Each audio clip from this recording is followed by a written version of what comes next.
जैसे गेहूं की कटाई खत्म हो जाएगी, उसके बाद मैं पूरे हरियाणा प्रदेश का कार्यक्रम बनाऊंगा और एक एक गांव में, जैसे मैंने पद यात्रा के दौरान करीब 2000 से ज्यादा गांव में जाकर के लोगों से संपर्क किया था, उसी प्रकार हर रोजाना 10 से 12 गांव कवर करूंगा। रोजाना 10 से 12 गांव में लोगों से जाकर के संपर्क करूंगा, मिलूंगा। प्रदेश में पार्टी संगठन का विस्तार का कार्य संगठन द्वारा शुरू किया गया और उसमें प्रत्येक जिले में आगे के संगठन की पृष्ठभूमि तय करने के लिए कार्यकर्ताओं से अब चर्चा भी शुरू करेंगे और जल्द संगठन की नियुक्ति की प्रक्रिया को भी तेजी से आगे लेकर जाएंगे। डॉक्टर अजय सिंह चौटाला जी के आदेश अनुसार जो मेंबरशिप ड्राइव थी, चौटाला साहब के निधन के बाद उसको पोस्टपोन किया गया था और जल्द अप्रैल के अंत में और मई में पूरे प्रदेश भर में भी जननायक जनता पार्टी नए सदस्य का अभियान को। हरियाणा में चौटाला परिवार एक नई रणनीति बनाने को आगे चल पड़ा है।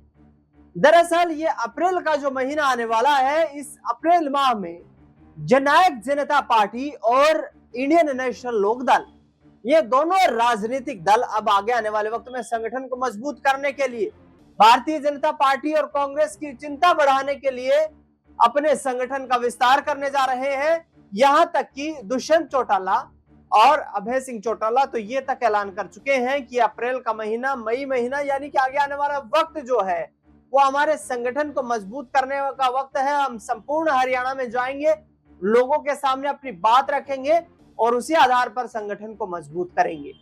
चौधरी देवीलाल के आदर्शों पर चलने वाला ये परिवार दो धड़ों में बटा हुआ है। एक तरफ जननायक जनता पार्टी है जिसकी स्थापना 2018 में की गई थी, दूसरी ओर इंडियन नेशनल लोकदल है जो कि ओम प्रकाश चौटाला की संस्थापक पार्टी है। और ऐसे में ओम प्रकाश चौटाला के निधन हो जाने के बाद क्या चौटाला परिवार एकजुटता की कोई प्लानिंग तैयार कर रहा है? क्योंकि 15 अप्रैल से ही यहाँ पर दुष्यंत चौटाला वो ड्राइव चलाने वाले हैं जिसमें सदस्यता अभियान चलाया जाएगा, लोगों को, नए लोगों को संगठन में शामिल किया जाएगा। और 15 अप्रैल से ही अभय सिंह चौटाला हरियाणा के हर गांव में, हर यहाँ पर घर तक पहुंचने वाले हैं, उनका दावा है, और संपूर्ण हरियाणा को कवर करने वाले हैं। ऐसे में देखना दिलचस्प यह होगा कि क्या वाकई चौटाला परिवार अब आगे आने वाले वक्त में मजबूती के साथ आगे बढ़ पाएगा। लेकिन अभय सिंह चौटाला को वो बयान सुनवाते हैं जिसमें वो साफ तौर पर ऐलान करते हुए नजर आ रहे हैं कि अब ये रबी की फसल की कटाई के सीजन के बाद वो लोगों से जुड़ना शुरू हो जाएंगे और इंडियन नेशनल लोकदल यहाँ पर संघर्ष के रास्ते पे चलेगी, आगामी वक्त में हरियाणा में सरकार बनाने का काम करेगी।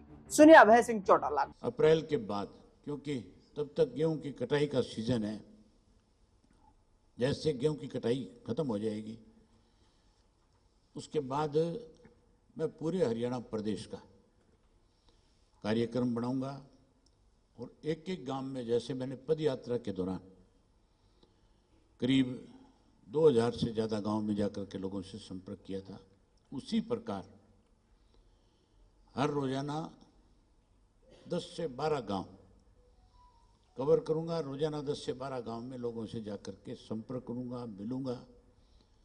प्रदेश में कांग्रेस के राज में किस किस्म के हालात रहे उनके बारे में चर्चा करूंगा। बीजेपी ने 10 साल में किस तरह के हालात पैदा किए उनके बारे में जिक्र करेंगे। हम अपने संगठन को मजबूत करने के लिए युवा वर्ग के लोगों को अपनी पार्टी के साथ जोड़ने का काम करेंगे। नहीं, पद यात्रा नहीं, ये एक बार तो कार्यक्रम बनाएंगे और पार्टी के साथियों को साथ लेकर के जनसंपर्क अभियान शुरू करेंगे। पूरे प्रदेश भर का करूंगा, हर गांव में जाऊंगा। कोई एक गांव ऐसा नहीं होगा जिस गांव के अंदर मैं स्वयं जाकर के लोगों से ना मिलूं। एक एक गांव में जाके मिलूंगा और चौधरी देवीलाल के नीतियों को आगे बढ़ाएंगे। चौधरी ओम प्रकाश चौटाला जी के संघर्ष को फिर से खड़ा करने का काम करेंगे। राष्ट्रीय पार्टी बनाने के लिए जरूरी है कि दूसरे राज्यों के अंदर भी हम अपना संगठन खड़ा करें। इसीलिए हमने 7-8 प्रदेशों में अपने पदाधिकारी बनाए हैं।